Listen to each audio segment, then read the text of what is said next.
আমেনার পেটে আসতে দেরি, তার শরীর ফুটা সুঘ্রাণ বাহির হইতে দেরি হয় না।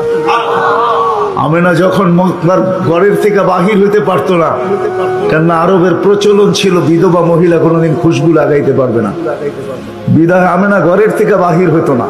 কিন্তু বাহির না হইলে কি হবে, খুশবু তো আর কোনো জায়গায় আবদ্ধ রাখা যায় না। সুঘ্রাণ চতুর্দিকে মক্কায় ছড়াইতে শুরু করছে সুঘ্রাণ। সবার নাকে যখন যাইতে শুরু করছে তো মক্কার ভিতরে কানা ঘোষা শুরু হয়ে গেছে। আব্দুল মুত্তালিবের পুত্রবধূ বিধবা, সে সুঘ্রাণ লাগায় তো লাগায় কি করা। আর এটা তো কোনো এই জগতের সুঘ্রাণ না, এই সুঘ্রাণ সে পায় তো পায় কোথার থেকে। আব্দুল মুত্তালিব জিজ্ঞাসা করছে, বেটি নাক কান তো কাটা গেল, আমি সর্দার, যেদিকে যাই সবাই আমার দিকে তাকায় কেমন ভাবে জানি। আবার কেউ কেউ প্রশ্ন করে, তোমার পুত্রবধূ কোত্থেকে নিয়ে আসলে? যার সুঘ্রাণ বাহির হইতে পারে না, রাস্তায় বাহির হইলে সুঘ্রাণ ছড়াইতে থাকে, তো নিজে পুত্রবধূকে জিজ্ঞাসা করতে পারে না, স্ত্রীর মাধ্যমে জিজ্ঞাসা করতেছে যে তোমার পুত্রবধূকে জিজ্ঞাসা করো সে কোত্থেকে সুঘ্রাণ ব্যবহার করে। সে রাস্তা দিয়ে বাহির হয়, পুরা পাহাড় কেন মক্কা কেন চতুর্দিকে সুঘ্রাণে মোহিত হইতে থাকে। সবাই আমাকে বিরক্ত করতেছে। তো বলতেছে, শোনো, আমিও তোমাকে বলবো বলে ভাবছিলাম। আমেনা যখনই গোসলখানার থেকে বাহির হয় আর আমি ঢুকি, মনে হয় যেন গোসলখানা কেউ সুঘ্রাণ দিয়ে প্যাক করে রাখছে। আমি জিজ্ঞাসা করব, কিন্তু ভাবতে লজ্জায় জিজ্ঞাসা করতে পারতেছি না, যে এক তো স্বামী হারা পুত্রবধূ, স্বামী নাই, বড় দুঃখী, আমি তাকে জিজ্ঞাসা করব তো জিজ্ঞাসা করব কি করে? চলো দুইজনে মিলেই জিজ্ঞাসা করি। তো আমেনাকে ডাইকা জিজ্ঞাসা করতেছে, বেটি জিজ্ঞাসা করার ছিল না, কিন্তু সমাজে মুখ দেখাইতে পারতেছি না, তোমার এই শরীর থেকে সুঘ্রাণ কি করে বাহির হয়, সুঘ্রাণ ছড়ায় কি করে? তুমি কোত্থেকে খুশবু আনো, সুঘ্রাণ আনো আর লাগাও যে তুমি বাহির হলে চতুর্দিকে মোহিত হইতে থাকে।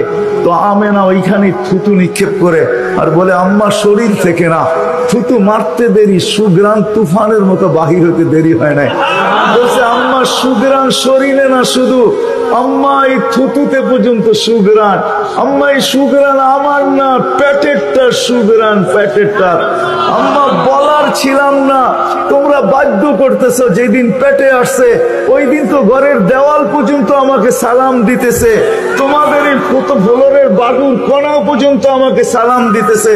আম্মা আমি বাহিরে বাহির হইতে দেরি, মেঘ উড়া এসে আমাকে ছায়া করতে দেরি করে না। আমি উত্তপ্ত বালুতে পা দিতে দেরি, মা ঠান্ডা হইতে দেরি করে হয় না। মা আমি উত্তপ্ত পাথরে পা দিতে দেরি, মা ঠান্ডা হইতে দেরি হয় না। আমি বাহিরে বসে থাকি, আকাশের তারাগুলা এসাকে আমার সালাম দেয়। মা যেদিন পেটে আসছে ওই দিন 12 জন রসুল এসে আমাকে সালাম দিছে। ওই রাত্রে আইসা মা আমাকে মারিয়াম, মা আমাকে আসিয়া, মা আমাকে উখতা মুসা কুলসুম, 3 জন এসে আমাকে মালা পড়ায় গেছে যে দুজাহানের বাদশা তোর পেটে চলে আসছে। মা শুধু এইখানেই ক্ষান্ত না, আমি যখন বাহির হই তো বারুর করা পর্যন্ত আমাকে সালাম দিতে থাকে। কুয়ার পাশে যখন যাই মা, তো আমাকে আর রশি দিয়া, ওই দিনের পর থেকে আজ পর্যন্ত রশি দিয়া পানি উঠাইতে হয় না। আমি কুয়ার পাশে যাইতে দেরি, কুয়ার পানিগুলা উছলায় উপরে আসতে দেরি করে না, কলকল শব্দ করতে থাকে, পানিগুলা যেন বলতে থাকে, আমেনা তুই কেন চলে আসছিস, দুজাহানের বাদশা তোর পেটে, তুই হুকুম দিলেই তো আমরা বাড়িতে যেয়ে ভোরা দিয়ে আসতাম।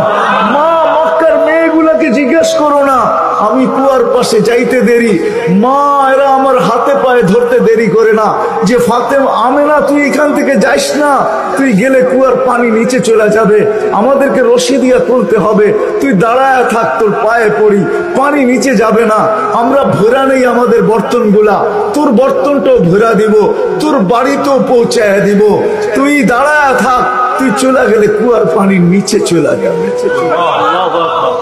হায় হায় হায়, যে পেটে থাকা অবস্থায় খুশবু, ওজুদই যার খুশবু, সুঘ্রাণ আর সুঘ্রাণ। হায় আমি শর্ট করতেছি, তো বাড়ি রবিউল আউয়াল মনে করছিলাম নবীর শানই পুরা দিন বলবো, কিন্তু সময় আপনাদেরকে আমি দিতে পারলাম না, দুর্ভাগ্যতার কারণে আসারই ছিলাম না। কিন্তু যুবকদের অনুরোধ আমি রাখতে বাধ্য হয়েছি, এই জন্য বহু দূর থেকে উড়া চলে আসছি। তাও ওনাদেরকে বলছিলাম যে আমি 12টায় পৌঁছবো, যাক আল্লাহ 11:30টার ভিতরে নিয়ে আসছেন।